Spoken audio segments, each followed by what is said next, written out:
Hi, let's take a look at getting started in SpEd forms. So your home base is going to be your dashboard, this area here, and you have some options on how you want to view your students. So right now I'm sorting by student name. I could sort by meeting date, and then I could print this. So a quick and easy way just to see your due dates. There's the print button. Brings it up in another tab. Close it. You're back to your dashboard. I'm going to go back and sort by student name. Over here to the right, you have some different symbols. So if I click on this symbol, it's going to give me more information about the student. So everything, my dates all look good for Donald Duck, but you can see here for SpongeBob, I've got a stop sign. So it's a clue something's not quite right. It looks like I don't have my dates entered, so it's telling me I need to get those entered.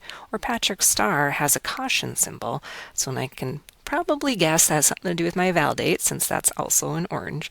But if I click on it, it tells me, sure enough, my val is due in a month, so something's coming up. Over to the right too, you have these carets next to each student. This is just a quick and easy way to get to student forms, so it's called the quick links. So by clicking on that caret for Donald Duck, I could go right to my IEP. That's an option for you.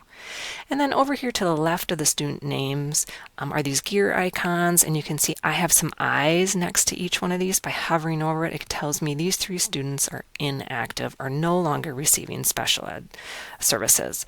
Patrick Starr doesn't have one, so that tells me he's an active student.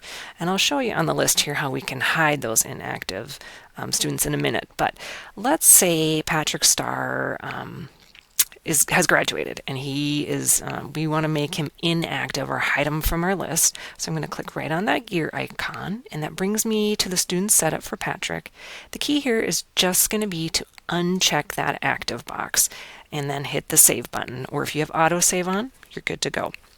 You can put in the SpEd end code, and this is helpful to others that may be looking at the student, maybe a due process coordinator or administrator. So if Patrick has graduated, I'm going to select that end code and save it, make sure my Mars person knows. But that's all I really need to do in the setup. Just a note, if you need to update anything for the student, maybe their address, the parent information, those dates that had the symbols, this is where we would do all that information. So that is the student setup. Going back to the dashboard, you may wonder, you can see how my hamburger menu is always open, so I've set it up that way, and we'll get there. But looking at that hamburger menu, see, yours probably looks like this. If you want to open it, click on the 3 lines. Let's just look at some of the other options in here. So if for some of your paras, they may be doing MA billing, they would use that MA dashboard. If you want to add a new student, brand new student to special ed, that's where you could do that. It would bring you right over to the student setup that we were looking at. If you have a student that is coming from a district in our cooperative or outside our cooperative, feel free to let me know, and I can easily switch students within our cooperative. If they're outside our cooperative, I can also get the SpEd forms file from, say, Duluth. It's just a couple more steps, and then I am able usually to pick up that student if they were in special education in that district, and then they would show up on your dashboard. Moving on, if you're ever missing students, this filter, it could have something to do with your filters. So if I click on here, show students managed by me, that may or may not hide some students for you. So you might have to uncheck that if you're looking for a student. You won't have this MA eligible option, so you can move on to that. You probably have this checked, this hide inactive students. So making that student inactive, as we looked at earlier, would hide them from your list. You don't necessarily want to see all your past special education students, so you probably have that checked. I'm going to uncheck mine because all my students are inactive. And a little bit further down here, you can sort by district if you are serving multiple districts. If not, you can leave that. Or you can sort by different school buildings or grades. So if you're ever missing a student, you may have one of these selected and not realize it. So going back and clearing it could potentially have that student show on your list. All right, a little further down, you have some options to print some reports, but let's look at that educator setup when I was talking about keeping this hamburger menu open and a couple of your settings that are just for you. So I'm going to go to that educator setup. profile. And now if I scroll down a little bit, you can check this and make sure your work information is updated, but I'm looking for this area right here.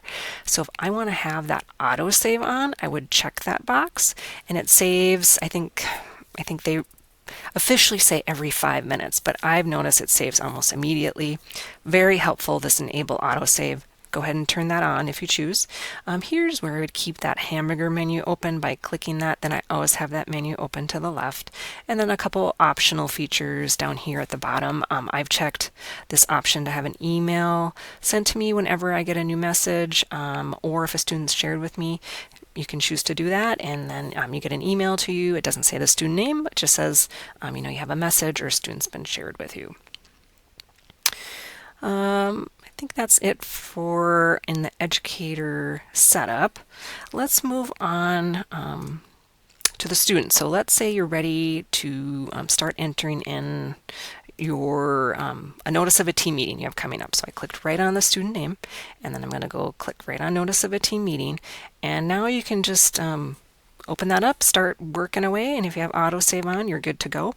When you're done, we have a process called finalizing in SpEd forms. By clicking that finalize button, it says I already have a form finalized by this date. It'll automatically put a copy of this notice of a team meeting in your history, and it puts it in a PDF format, so it's not something you can edit.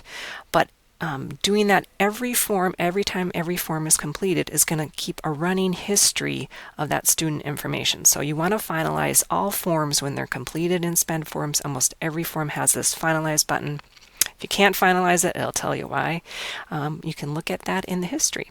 So now if I go over to my history and I go down, here's my notice of a team meeting. If I click on this caret, I can even get a little bit more information.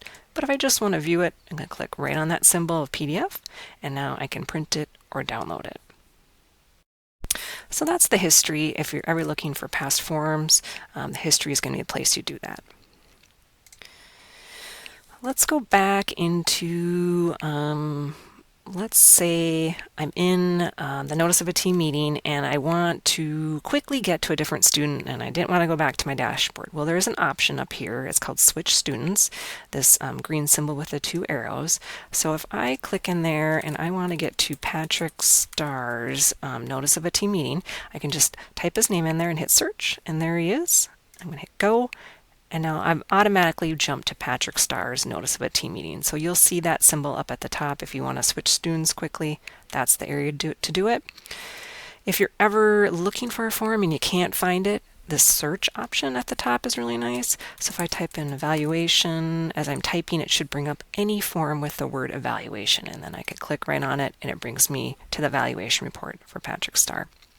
So that's a real quick overview. When you're done, it is important to sign out. So you will be signed out after 120 minutes automatically. But for security reasons, when you're done, click on that educator setup and hit sign out. Thank you.